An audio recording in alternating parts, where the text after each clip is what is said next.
Hey guys, thank you so much for tuning into my channel. My name is Christabel, the original Power Ranger princess. But on this channel, I'm Princess Power Ranger.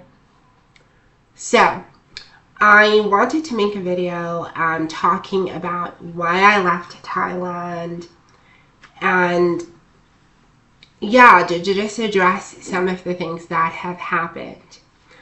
Now, this is not a clickbait video. Unfortunately, I was physically assaulted in Thailand, which, believe it or not, it happens.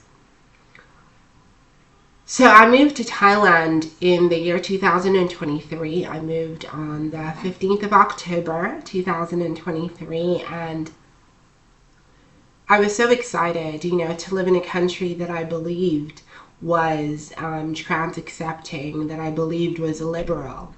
Little did I know that all of that glitters is not gold. Now, it's important for me to note that everyone who goes to Thailand, has a different lived experience, We don't all experience the same things. And I do have to say, what I went through was probably unusual. For the average person. So Thailand has a reputation, or has had a reputation, as the place that, a lot of men go to basically get massages, purchase blowjobs, purchase fellatio, and just, like a lot of people go to Thailand knowing that there is this perception that it is somewhat a lawless society and that they can get away with pretty much anything. So you get a lot of men by the millions coming to Thailand essentially to capitalize on the fact that so many of the Thai women may have grown up with, in some form of poverty, and therefore are more docile, more willing to do things, more open to do things than, women from the West or from Africa. Now, I moved in Thailand. Oh, I'm sweating. I moved in Thailand like about a year and a half ago. And I was convinced that I was going to live there. I think it was driven primarily by the fact that I was running away from something. I was running away from this idea that my country was super transphobic and that I would never find acceptance in my country. And I believed that all of the answers, essentially, to my fears rested in the land of Siam. Now, I'll be honest, living in Thailand, I had a lot of wonderful experiences. Teaching in Thailand was probably the only good experience that I had. Engaging with kids, feeling like I could work at different schools and, have like an actual real job. Because let's be real, when you're trans in South Africa, sometimes, you come across a lot of different types of discrimination. Now, when I went to Thailand, I, like everyone else, believed that in Thailand, people were super accepting of trans people, super open to trans people. And I think I looked at Thailand as though it was the answer to my prayers. Now, I'm going to say something that a lot of people say to travelers who try to run away to fix their problems. When you get on the plane to go to Thailand or to Vietnam or to wherever you think you're going to go to find peace, the first thing you take with you are the problems that you are leaving behind. Because the thing is, humanity, human beings, we are so diverse. We are so complicated and so complex. So to look at a place and reduce it to the land of smiles. It's Thailand is a lot of things, and one thing that it is it markets itself really, really well. More often than not, Thailand is where men go to take advantage of women. It is where some of the world's worst tourists go. And if you know anything about the tourism industry and how it can destroy a place, Thailand is the perfect case study for that. Now, I lived in Chiang Mai, and Chiang Mai is a city up in the north.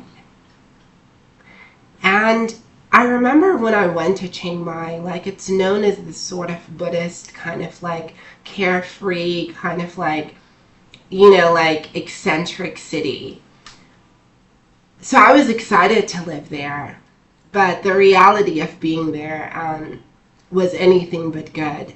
So last year in April, every year in Thailand they have the holiday called Songkran.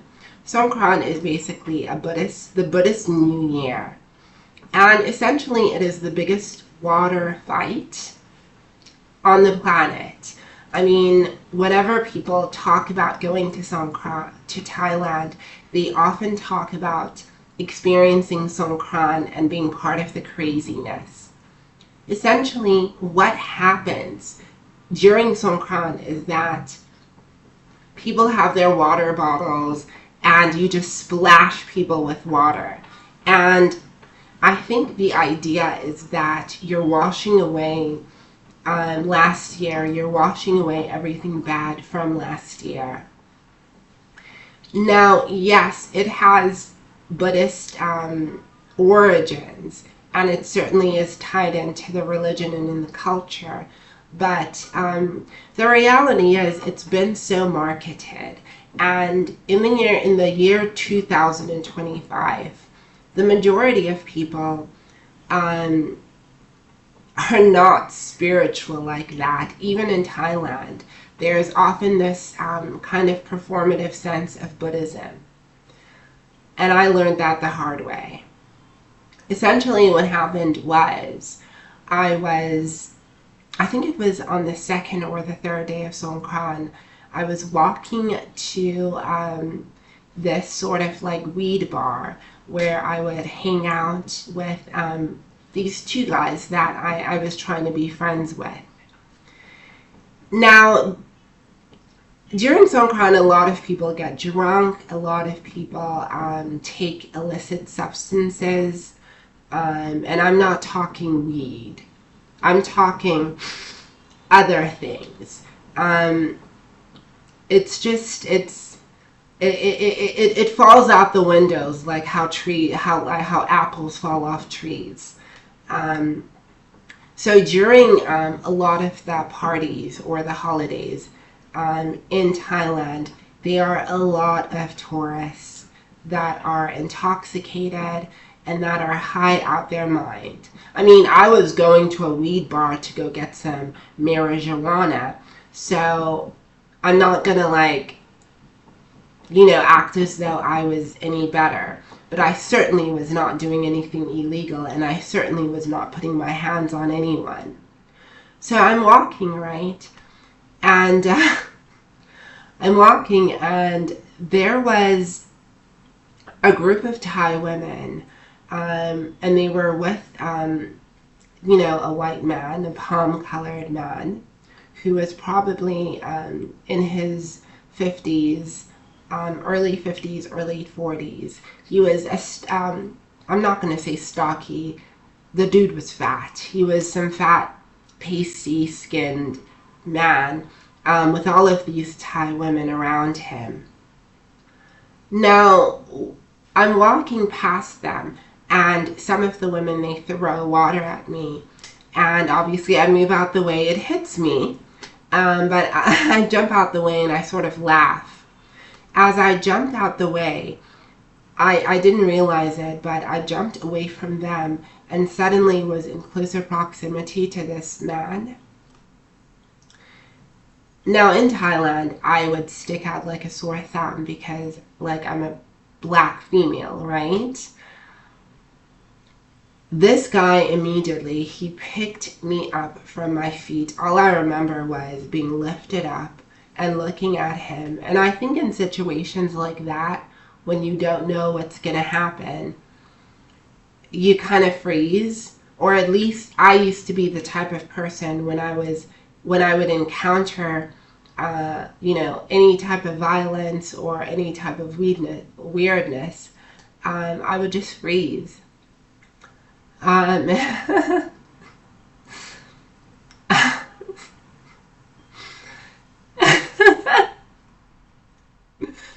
so this guy literally, and I'm going to get through this, he literally picked me up. And I'm looking at him, and he throws me into the pavement, like head first. And I just take off running. All I remember was my head hitting the pavement, and I just got up and I ran.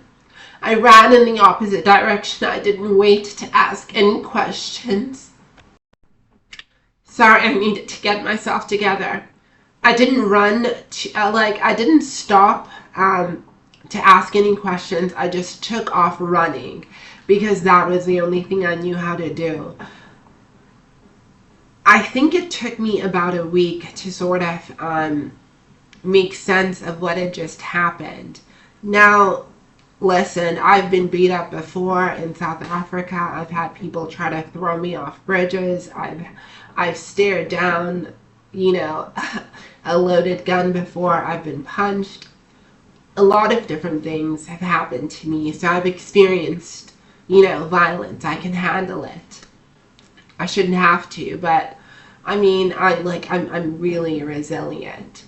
But there was something so insidious about that experience, and it honestly changed me. I'll never forget that guy. As he held me up, midair, he looked around to see if there was anybody there. Now, he wasn't looking around to see if there were any Thai people. He was looking around to see if there were any other tourists who would sort of jump in or try to stop what was going on. And when he realized he could do whatever he wanted to do, then he just threw me into the pavement. Now, I don't know this person. He doesn't know me. And I'm sure that he was just drunk and acting out. Like a lot of people, because they're in a foreign country, they want to do things that they would never be able to get away with in their own countries. That single experience kind of changed me. A bitter seed kind of got implanted in my soul, and I slowly turned into a very angry person. I think sometimes when you're not able to deal with something when it happens, when there isn't anyone to talk to, and when you're alone in a foreign place, it's,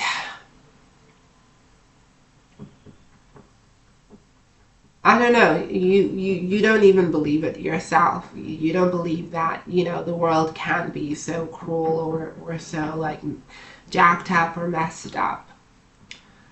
But I think after that, that's when I became very suspicious of, other tourists. I became very suspicious, especially of men that were in Thailand. I'm not going to mince words. A lot of the expats, the spicy time tourists who come to Thailand, do the worst things. They do the worst things to the local women. So, it's unsurprising that he would see a black woman and, feel so emboldened to do this. I knew from that moment that I would never, ever, ever, ever take part in the holiday of Songkran. The Thai women around that guy, they saw no issue in that. There is so much violence that, tourists bring to Thailand. that the locals are used to it. And as long as it is not happening to them, those women are fine with it. I started developing agoraphobia straight after that event. Well, I think a couple of months later is when I really became fearful of my surroundings. Now, it was Songkran recently. Oh, by the way, happy Passover to any of my Jewish subscribers, and happy Easter to all of my Christian subscribers, and happy Songkran to people who celebrate that holiday. But if you celebrate Songkran, if you are in Thailand during any of the holidays, and if you happen to be a female, a trans woman, anyone from a vulnerable, and unfortunately in Thailand, simply being a woman puts you in a vulnerable demographic. You need to be careful of your surroundings. Thailand is not always safe. It really, really isn't. Especially for people who look like me. Don't believe the lies that you've been fed, that it is the land of smiles. It is the land of unspeakable violence sometimes against people. So many people during Songkran get wild and reckless. I want you to think of Cancun, Mexico. Thailand's kind of like Cancun, Mexico, when it's spring break and all of these Americans, flood Cancun. It's kind of like Ibiza. It's kind of like Kavos in Greece. It's kind of like sunny beach in Bulgaria, where the most chaviest of chavs rock up. The most broken of men rock up and break everything within their path. If you go to Thailand and you are a trans woman, please protect yourself. Do not assume that it is trans friendly. Don't assume that it is an open-minded country for you. Move with caution as you would anywhere else. I personally will never, ever, ever set foot in Thailand ever again. Living in that country truly did change me. A bitter seed truly was laid in my soul. But I think with that whole experience, right, it did kind of break me in a lot of ways. And there was a part of me that was destroyed, which was my naivety about the world. But as the Hindu god Shiva says,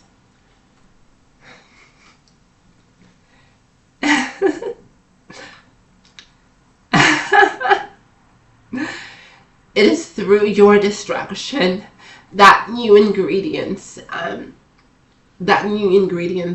are formed. I love you guys. Thank you so much for listening to my video. Please be safe out there. Know that you are loved. Know that you are stronger, braver than the men that try to hurt you. Know that you are bigger, braver than the systems that try to destroy you. Know they might throw you headfirst into the pavement. They might punch you, they might kick you, but you still stand and you still rise and you still smile. Thank you so much for watching my video. I love you guys. Bye.